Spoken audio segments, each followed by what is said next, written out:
Nama saya Nita Novianti, NPM 1921911021, kelas 2A Pendidikan Jasmani Universitas Siliwangi.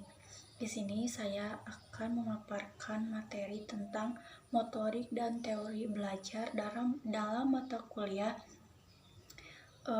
teori belajar mengajar motorik. Baik, untuk yang pertama langsung saja pengertian gerak terlebih dahulu ya. Gerak dalam ilmu fisika yaitu diartikan sebagai suatu proses perpindahan sesuatu dari suatu posisi ke posisi lain atau dari suatu tempat ke tempat yang lain yang dapat diamati secara objektif. Kemudian, dengan batasan tersebut, maka gerak diartikan sebagai perubahan tempat, posisi, dan kecepatan bagian tubuh manusia yang terjadi dalam suatu dimensi ruang, waktu, dan dapat diamati secara objektif. Kemudian, ada pengertian motorik. Motorik adalah suatu rangkaian proses yang tidak dapat diamati dengan mata, yang mendahului terjadinya gerak. Dalam belajar motorik, pengertian gerak tidak hanya dilihat dari perubahan tempat, posisi, dan kecepatan tubuh manusia dalam melakukan aksi-aksi motorik dalam olahraga. Tetapi gerak juga dilihat atau diartikan sebagai hasil atau penampilan yang nyata dari proses-proses motorik tersebut. Kedua istilah antara motorik dengan gerak merupakan suatu istilah yang saling terikat, yang tidak dapat dipisahkan karena di antara kedua istilah tersebut memang terdapat hubungan dan sebab akibat. Motorik adalah suatu peristiwa atau keseluruhan proses pengendalian, pengaturan organ tubuh, baik secara fisiologis maupun secara psikis yang menyebabkan terjadinya suatu gerak. Kemudian ada teori belajar. Teori belajar didefinisikan sebagai metode yang menggambarkan bagaimana seseorang melakukan proses belajar. Umumnya setelah belajar, seseorang cenderung melakukan perubahan diri ke arah yang lebih baik. Kemudian ada macam-macam teori belajar. Yang pertama yaitu teori belajar behavioristik. Teori belajar ini adalah perubahan tingkah laku sebagai akibat adanya interaksi antara stimulus rangsangan dan respon atau tanggapan. Dengan kata lain, belajar merupakan perubahan yang dialami suatu siswa dalam hal kemampuannya untuk bertingkah laku dengan cara yang baru sebagai hasil interaksi antara stimulus dan respon. Kemudian di sini ada juga teori belajar kognitif. Berbeda dengan yang sebelumnya, teori belajar kognitif ini lebih mementingkan proses belajar dari suatu hasil belajarnya. Teori ini dikatakan bahwa belajar tidak sekedar melibatkan hubungan antara stimulus dan respon, melainkan tingkah laku seseorang ditentukan oleh presensi serta pemahaman tentang situasi yang berhubungan dengan tujuan pembelajaran. Kemudian di sini juga ada teori belajar konstruktivistik.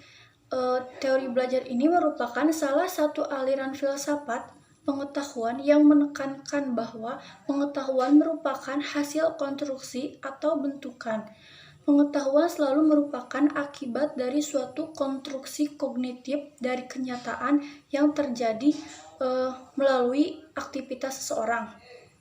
Kemudian di sini ada konsep teori humanistik.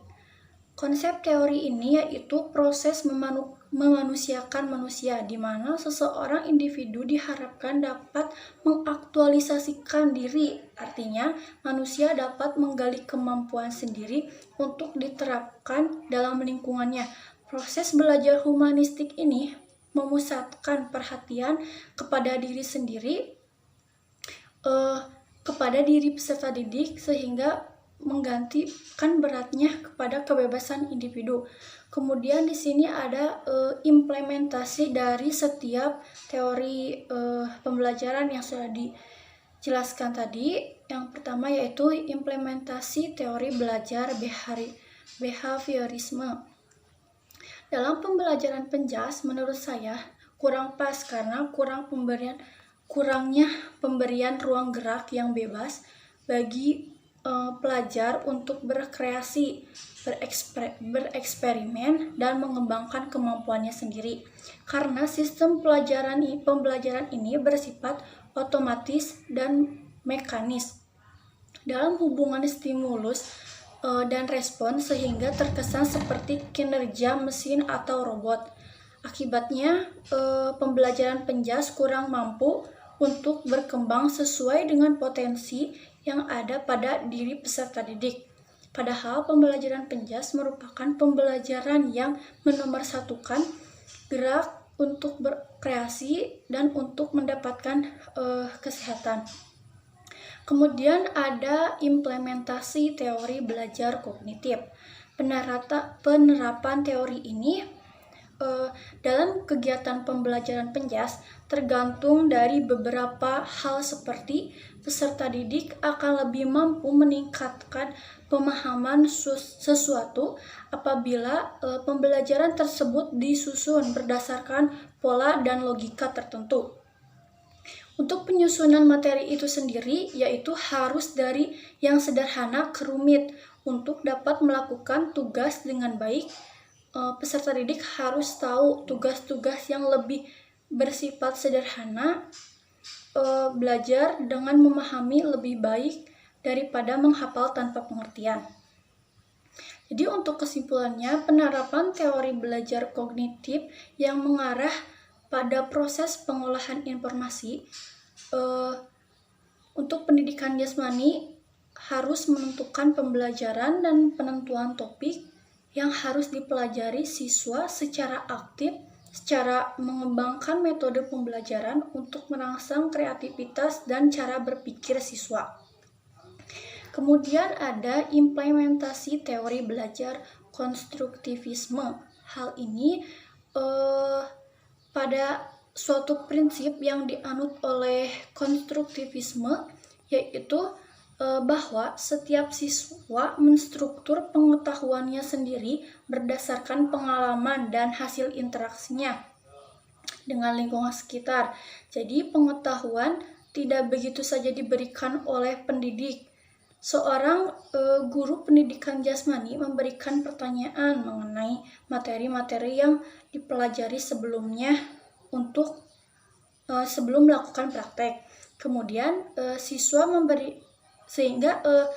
guru memberikan kesempatan untuk siswa berbicara atau mengemukakan pendapatnya.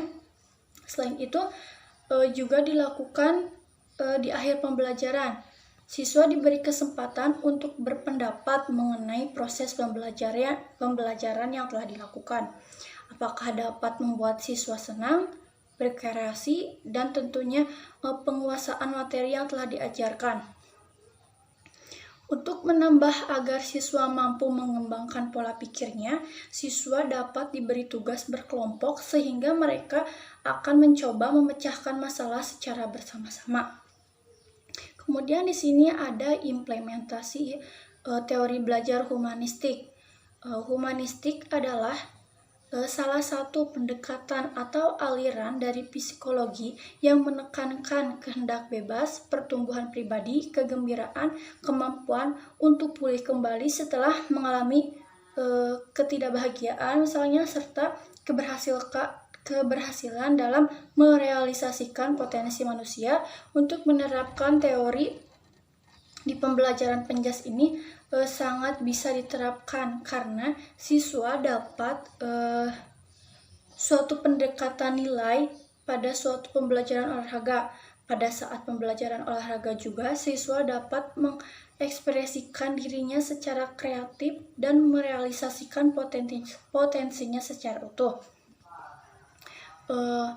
Mungkin itu saja untuk presentasi mengenai motorik dan teori belajar dalam pembelajaran